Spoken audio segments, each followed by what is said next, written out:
Welcome back to Michiana Mainlines. Today we're going to be continuing our journey from Niles to South Bend. We have David Korkhouse's slideshow presentation in its entirety, and we'll be continuing with part 4 today, part 4 out of 5 parts. This was the presentation that he did at the Northern Indiana Railway Society back in November of 2023. These are all David's slides, pictures. The only thing we have done is we've added some of his video to kind of bring life to some of the sections, and maybe one or other two things that I might have added just for some clarity, and we'll talk about those when we get to them. Bringing up the overview map here again, just to kind of get our bearings and explain a little bit what we're getting into. In part 1, we started up around Niles, and we're continuing to work southward toward South Bend. And we've basically kind of been following the NSB-1, which was a transfer train that would come to South Bend to pick up cars and then return to Niles. Today we're going to kind of be working in this area up here. North is Niles. We're coming southward, and we're going to be getting into the Notre Dame area. Here we see a spur to St. Mary's. We're going to see a lot of pictures about that. And over here to the right, we have the Notre Dame spur. We're going to see a lot of pictures on that, and also generally of the line just in this area. The final part 5, for next time, we'll be looking at the rest of this here, where we had the 2 segments that came down into South Bend. So kind of looking this on a map here now, just over to the right is would be Niles and North. Over to the left would be South Bend and South. And last time we covered all of the area around Palisades, which was generally the heart of the presentation as far as David Korkhouse's station and the work that he did to help the crews. So if you missed that, be sure and watch all those first 3 parts. But today we're kind of starting out here. Last time we finished right here around Cleveland Road and the Indiana Toll Road where it crossed the line, and we will be working south today. Pendle Street is what we'll be coming up to first, and there was a spur here to Big C Lumber. We're going to see some shots around there. And then we get into the Notre Dame area, where there was the entrance, the on and off ramp bridge to the Indiana Toll Road crossed. And then we had the St. Mary's Spur, which you kind of see here, coming around and going to the west and then into their plant. And then the spur into Notre Dame, which ran off to the east. So these will be the areas that we'll be looking in detail today, including the Roseland area, which was just north of Notre Dame. And before we get started with part 4, let's just look at one slide here just to kind of summarize what we got into detail last time in part 3, which was David Korkhouse's train order office, as he called it. This shot just really sums that up very well. And of course, we see here the train order hoops he had, the Palisades sign. And I think this picture is also kind of notable. I was thinking about afterward. You know, this was when the trains ran. Now, of course, it's a bike trail. And it's like back then, even though the trains were still running, you kind of see this bike here in the lower left-hand corner already having its sights maybe on the route as a bike trail. So I just thought that was kind of neat of the trains and bikes together. Now, starting today's presentation, we're going to begin right here at Pendle Street, like we showed on the map. Over to the right was the Big C Lumber with some lumber cars spotted there. This is kind of a notable part of the line because early on, if you remember, we talked about the center part of the line, the middle part pretty much ending operations in 1981, but we said that the north section near Niles and the south section went longer. Well, this is kind of the beginning of the south section now, where freight continued to move on this line well into the 90s. Big C Lumber here was the northernmost point that freight still went to under Conrail, and that continued probably into the very early 90s, at which point Big C opened a distribution center in Granger, Indiana, and Grand Trunk and Canadian National started shipping lumber supplies there. So that's when this most likely ended. Then the Notre Dame coal continued probably into the late 90s, so then that became the northernmost point, and really Notre Dame was the only freight up at the very end. Because that actually was a shot that was taken off of this video, and this also is David Korkhouse's video. So we get a look at that train here coming southward. Big C was a customer probably into the early 90s. At that point, Big C opened up a bigger distribution center in Granger, which was served by the Grand Trunk Canadian National. So then at that point, Notre Dame became the northernmost industry. But here in the late 70s, things were still going as far as it even being a through line. So now Roseland, Indiana, derailment of June 1956. This was credit to Northern Indiana Railway Society member Louis Regg. Good shot there of that derailment. You see even a crane was needed and a locomotive over on its side. This would have been the Roseland area just north of the on-off ramp to the Indiana Toll Road. Another close-up view here with a lot of excitement and activity.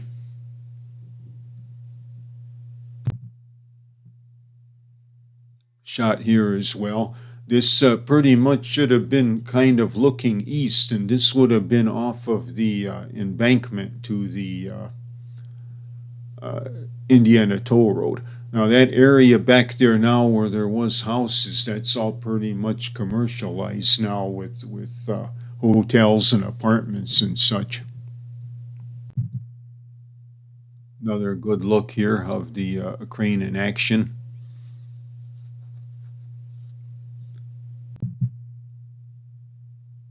Yet another view here, pretty much kind of wilderness on both sides of the track at that time, but boy, they got pretty good damage there.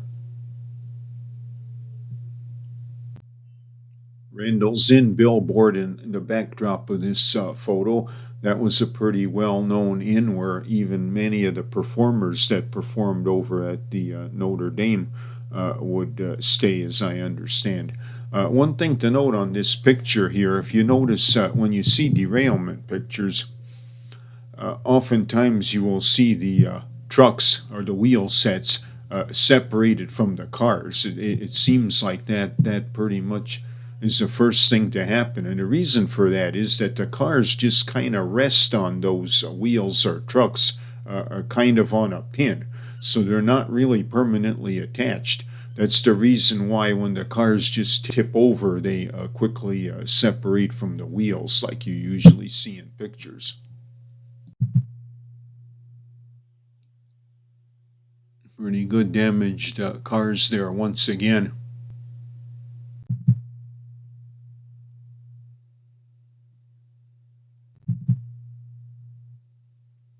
Definitely mangled. This you can tell is off of that embankment. This would have been looking kind of north-northeast again to the right, is all commercialized now with buildings, but that was just a residential neighborhood at the time.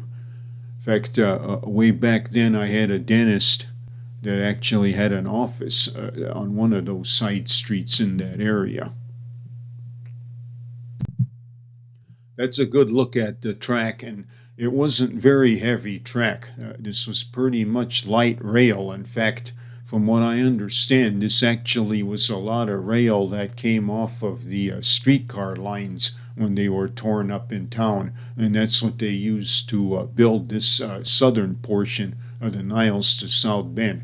The northern portion had heavier rail, but you can kind of see here where it's not a very heavy type of rail, and the roadbed, it pretty much looks like a sod track at that point, which is definitely not good for drainage and avoiding tie rot.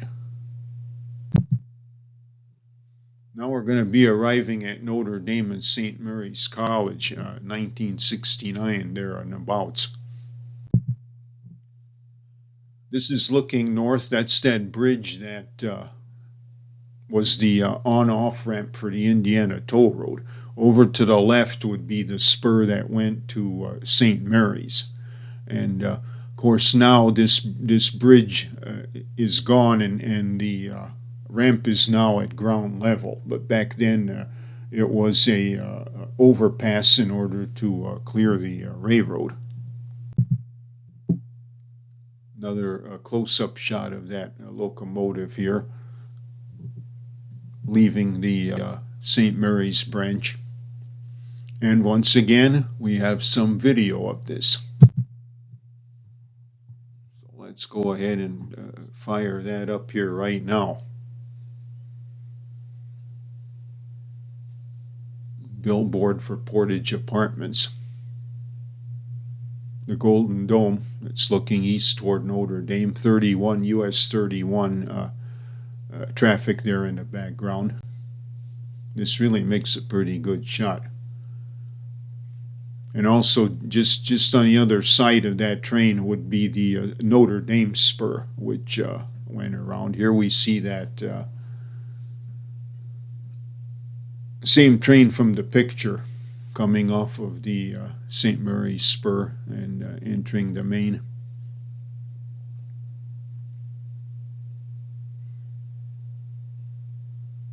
Winter day in the snow.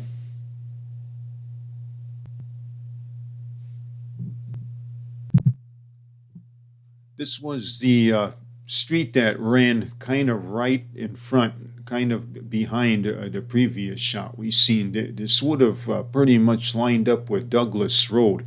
Now it's called Brother Andre Drive now at this point, and of course that whole area is commercialized, but this is what it looked like back in '74. Late Jeff Strombeck photo. This was a more modern photo of that same area. You already see the hotel development to the right, and actually now in present day there's even more buildings here that almost cover the right of way entirely. So that area has grown, went through quite a bit of change over the decades. You can't really see it here, but back in this area would be where the on-off ramp to the toll road now crosses at ground level. As we start getting into the Notre Dame Spur and the St. Mary's Spur, this is a map of my own here that I just want to add. This is one of the Conrail ZTS maps, just to get a little better look at the real detail of this area that we're looking at and what we just saw. We had the pictures of the Big C Lumber Spur, and we could kind of take a look at that. That was right here. This, of course, is the line from South Bend to Niles. Niles is over to the right, and we just looked at the Big C Lumber Spur. Now we're going to be getting into the St. Mary's and Notre Dame, and you see the St. Mary's Spur here, how it kind of curved and then went into two tracks into the St. Mary's powerhouse. We'll be seeing pictures of those. On the other side here, this would be the east side of the line, was the spur into Notre Dame. And we see how this kind of came along, ran along Douglas Road, which you see here. We'll see shots of that curved through the coal pile and then ended up at their power plant. Now, the only detail this doesn't show was there was a double track in here that came through the coal pile, and we'll see shots of that.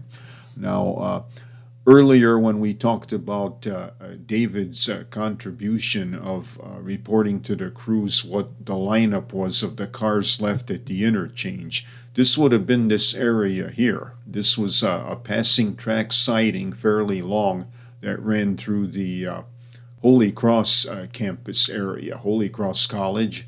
And so that's where those cars were left. And this was even used in the final Conrail days to maneuver the coal cars into Notre Dame.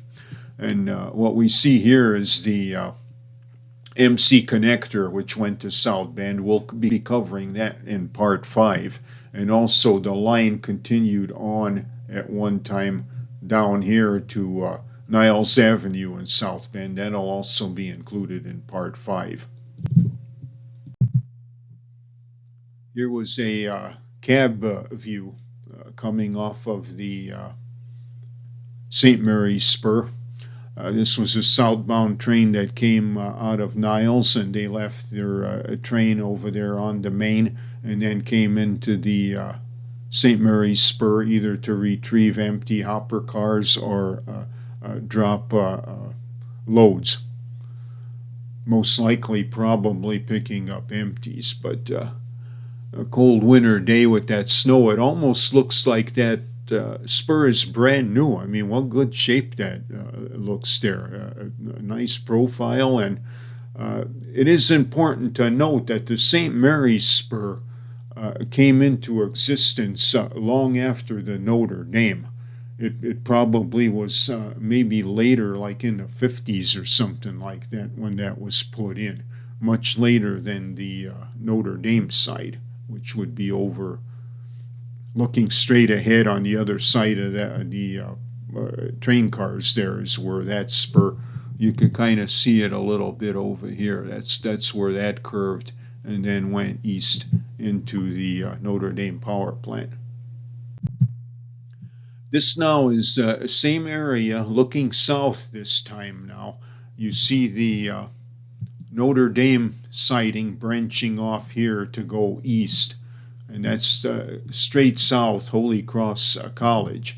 And when we talked about the job that David did for the crews to help them, where he would tell them what cars were located in this area, well, most of that would have been down in the Holy Cross area, where there was a passing siding and there would be freight cars left. But you see here at this time period, which it said late 60s, there was actually this siding here to the west where cars were left, and there was even coal that was offloaded into trucks here. Now, by the 90s, when Conrail was still operating this line to Notre Dame at St. Mary's, this track was gone. All that was the passing siding at Holy Cross College. But this was something that was there in the earlier years. Good shot here. It looks like a northbound train, this time with a switch engine, passing through that same general area.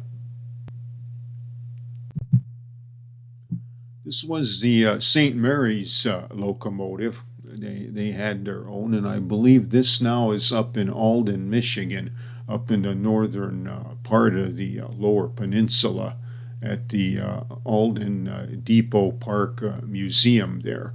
So it has been preserved. Good shot here of the St. Mary's power plant. You kind of get a look there of what the track looked like. This was a Tom Burke photo. Another look here at the St. Mary's locomotive. This a Dennis Schmidt photograph. And then we get into the Notre Dame and Western. Now, I didn't mention earlier, but we We have complete videos on here, one of the Notre Dame and Western and the St. Mary's. So if you are particularly interested in these, be sure and check those out as well, because there's some other information and pictures that we don't show here. But this is the Notre Dame Spur where it crossed US 31.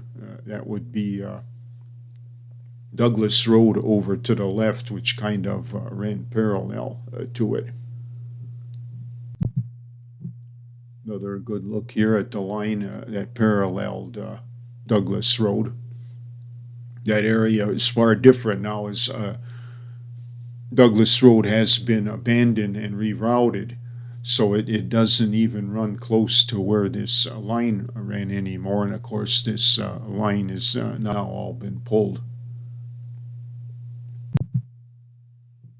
Another look here at the same area, different time period, completely deweeded and not used by the looks of the rust on the rails already at that time, probably more in the 2000 period.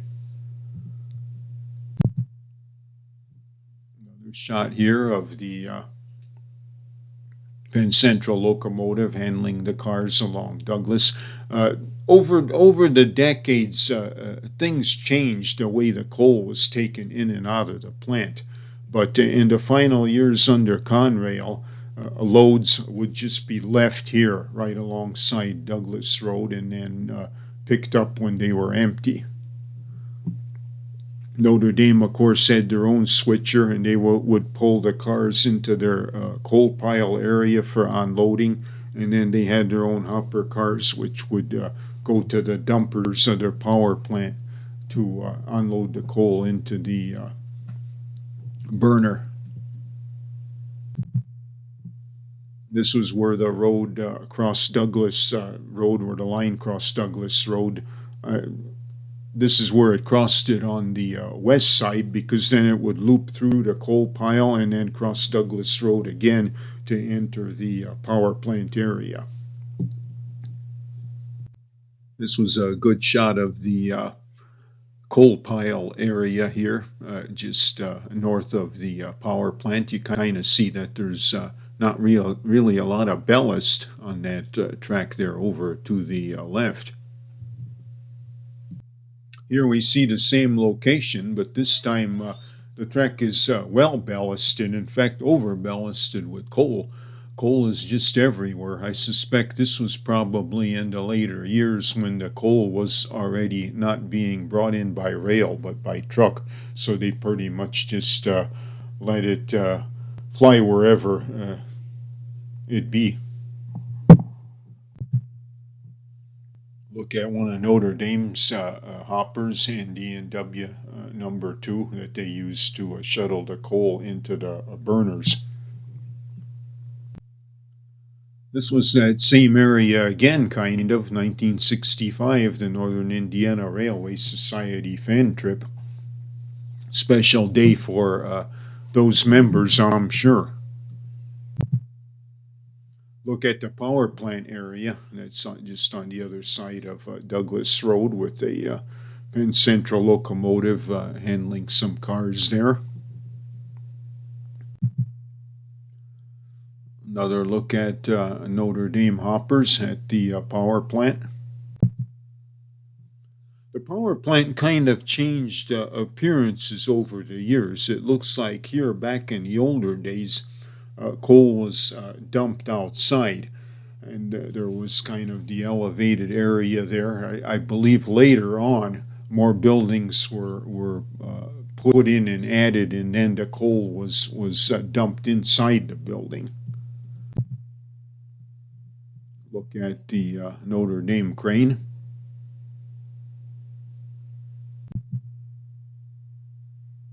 Their locomotive once again. Very good side view of their locomotive. And the American crane. Looking way back, this was definitely in the early years from the archives. kind of a look at how they dumped the coal at that time. Here's a later look with more additions to the power plant, and you can see it looks a little bit different in the earlier shots. I think things were modernized over the years.